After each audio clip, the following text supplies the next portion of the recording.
Hey Jiu-Jitsu fans, Coach Roy here. So today's not going to be an update day. Today is going to be a little bit of a I guess a coaching day for what it's worth. I've had some people ask me from time to time, hey, what did you do differently leading up to your surgery? Because you guys have been following my progress of recovery, and as you can see, my voice it's making a return. It was actually really good this morning. So I'm excited about the fact that I might be getting my voice back and those nerves are healing. My range of my left arm and my strength is still hit and miss, but I'm only 3 weeks into my 6-week time. And the 6 weeks is big. That's a big stretch. 6 weeks is my critical desert time. It's the time where I have the highest chance of blood clots. It's the maximum soft tissue healing and the beginning of the bone starting to heal as well. So why do I say all that? Well, because nutrition, rest, and PT is extremely important during this time. So I can't weight lift. I can't do anything more than really like 5 pounds with my upper body. I have to be a little bit careful about how I sit down, stand up, how much time I ride. I'm limited about how much I can walk. So this 6 weeks is really kind of a tough time for me because I feel like I'm sliding backwards health-wise on one side because I'm not able to do any cardio. I'm not able to do any strength exercises.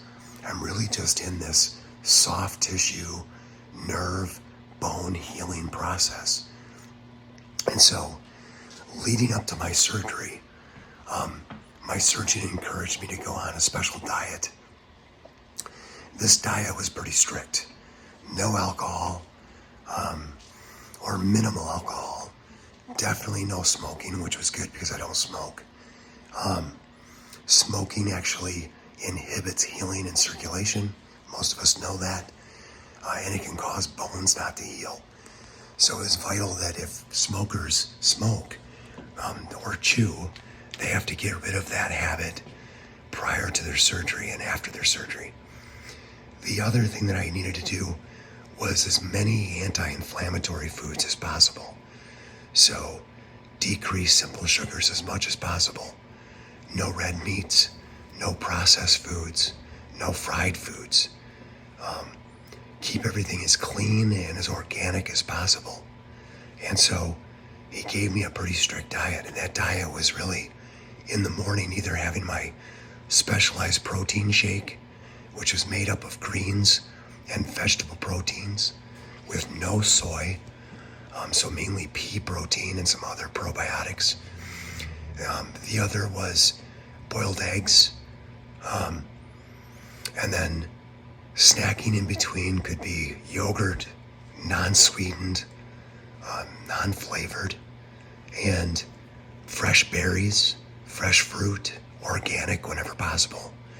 And then for my lunch, white meat, fish, seafood, chicken, lots of vegetables, cooked or uncooked.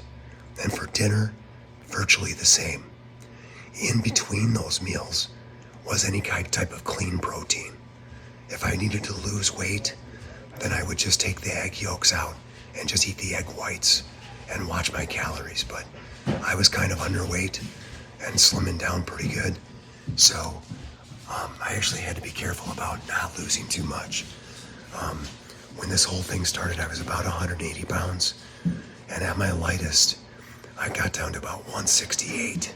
I'm back to around 177 this morning. So I am starting to put on some weight. Hopefully it's healthy weight. Hopefully some of it is muscle. Probably not very much. But I was feeling like I was getting too light, really degenerating. So I'm glad to see that that's kind of leveled out. Along with that was obeying the doctors.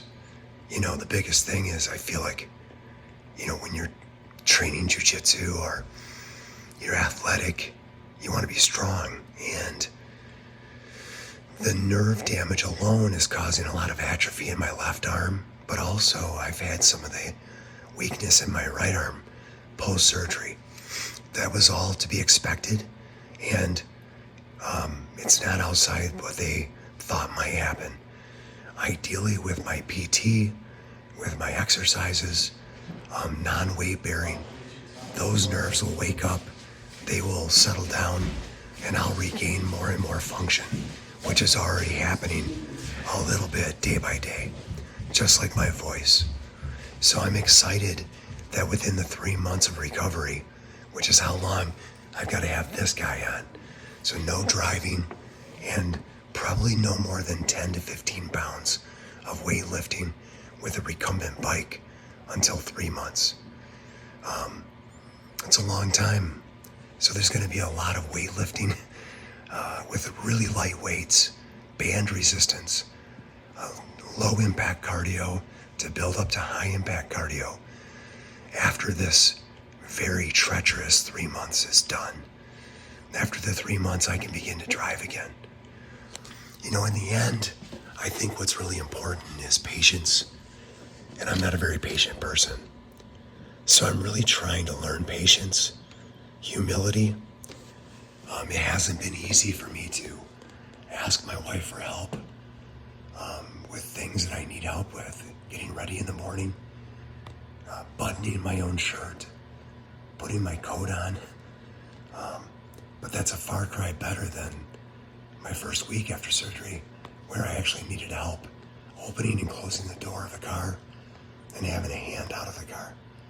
So things are making some good improvements, but I thought I'd share some of this pre and post protocol on how I've been doing and why I really think that my recovery has been really good.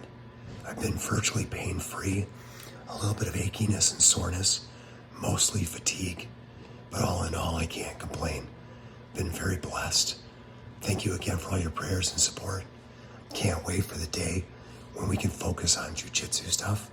In fact, shortly I'll probably be working my way through some of the principles of jiu-jitsu as a 16-year investment in jiu-jitsu black belt. And what I'm learning in my surgery, weakness, and recovery, my build back program, and day-to-day frustrations. How am I winning the jiu-jitsu battle interiorly, emotionally, psychologically, and spiritually? So God bless you all. I hope this helps.